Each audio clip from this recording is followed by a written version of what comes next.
Charles Blow, the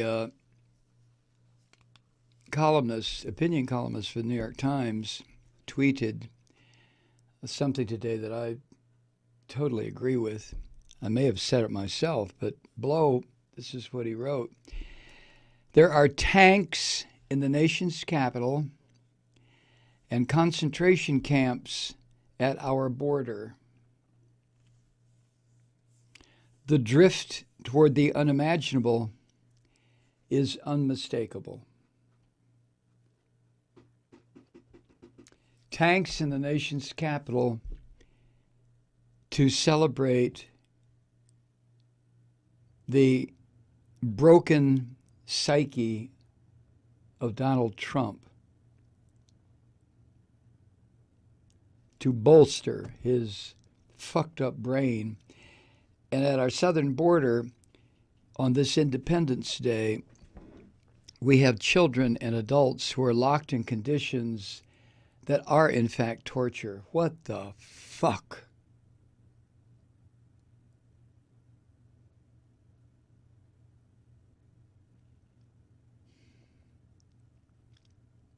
I have a difficult time processing thoughts of what's going on right now. You know how you get a thought, you entertain it in your brain to whatever degree you're going to, analyze it, laugh at it, cry because of it, but eventually you just process it on out. You have your emotional resolution of that thought, and it goes away. I can't get these out of my head. I can't. I can't dismiss. I can't resolve what's happening. I can't do it. Scott Dworkin tweeted, "No one should support a phony president who wants to play dictator and waste millions of dollars on a party to celebrate himself while he has kids locked in his overcrowded child prisons. Trump is ruining the 4th of July, which is more proof he makes America awful."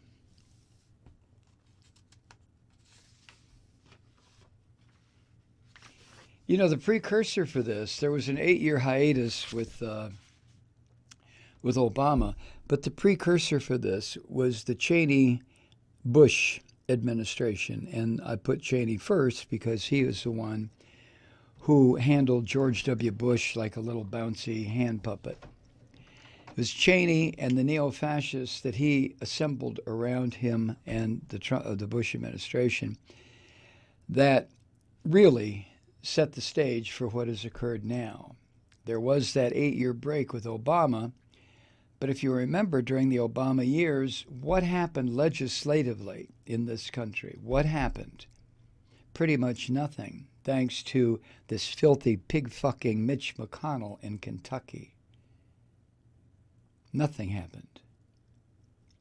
Obama couldn't even get a Supreme Court nominee heard in the U.S. Senate because of McConnell.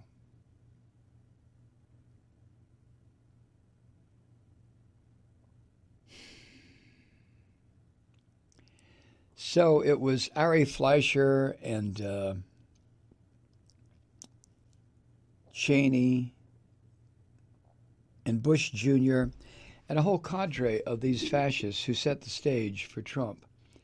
And when Trump showed up, along with his assistants from the Russians, the Russian fascists, and please don't, for fuck's sake, don't consider the Russians to be communists. I mean, if you do that, you're showing a kind of gross ignorance that you don't want your friends to know about, trust me. Putin and Kim and Xi and Duterte and Trump, these are modern fascists. They have nothing to do with communism. Nothing.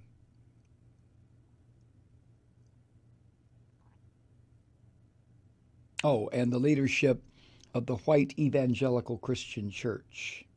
They are fascists also. This is church night, isn't it? Is this from two people? No.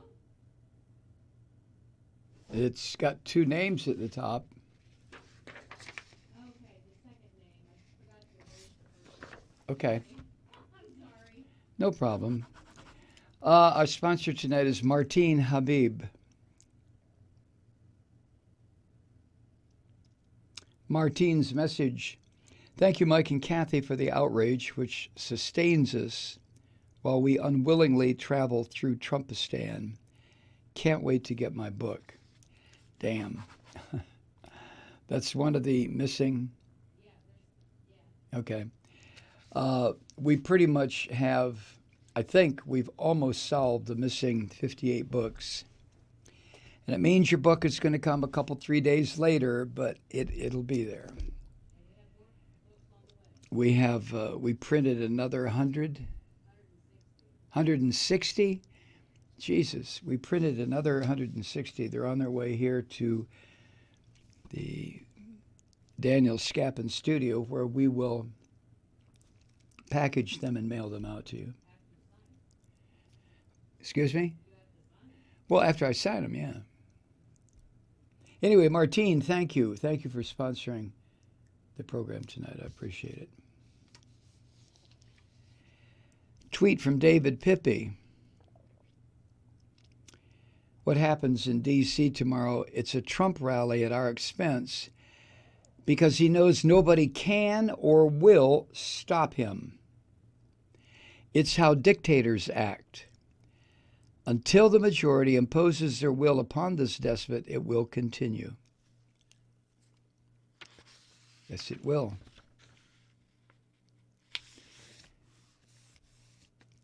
Anat Maytal tweets some good news. I guess it was something that Amy Siskin tweeted and Anat retweeted it. At least the D.C. forecast for Thursday is calling for major thunderstorms. We all know how Trump feels about the rain, especially with his precious hair. Yeah, rain.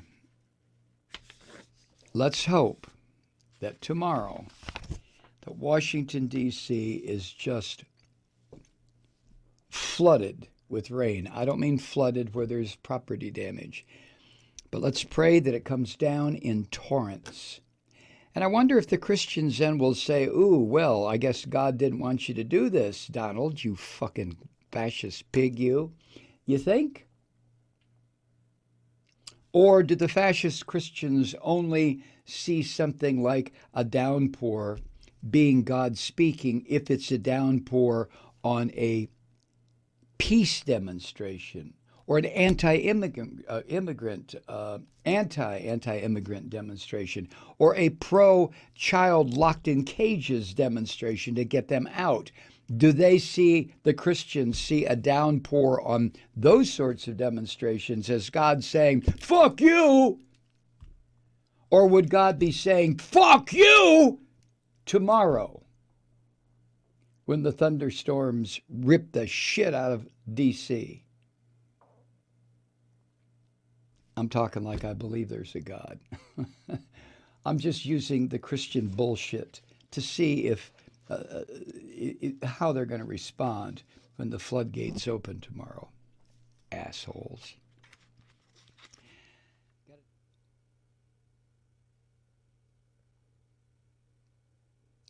And I think about how obvious this move to fascism has been to so many of us. It takes willful blindness not to see what has been, is happening, and what the final outcome is going to be unless we, the people, stop it. And at this point, no, I'm not talking about the ballot box. I think it goes without saying, after having watched this insane fucker Donald Trump for 3 years, 4 years, counting some of the campaign, after watching the degree to which this filthy pig will lie steal, intimidate, obfuscate, deceive, and the willingness of these filthy fucking Christian evangelicals to go along with it, I am pretty certain that should he be defeated in the 2020 election, he is not going to leave office. Hi, Truth Seekers. Mike Malloy here. As you know, we've switched formats and are now broadcast exclusively on the Progressive Voices Network. So that means you get fewer program interruptions, no corporate commercials, and lots of profanity. But our format change also means some of our radio listeners no longer hear the program.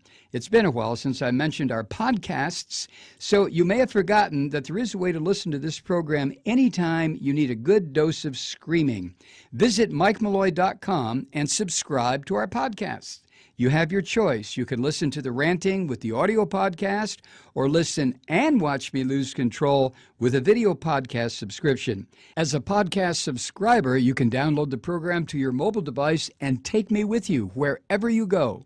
And if you have a friend who needs a dose of truth-seeking, you can give a gift subscription as well. That's MikeMalloy.com, and never miss a minute of the uncensored fun and frivolity.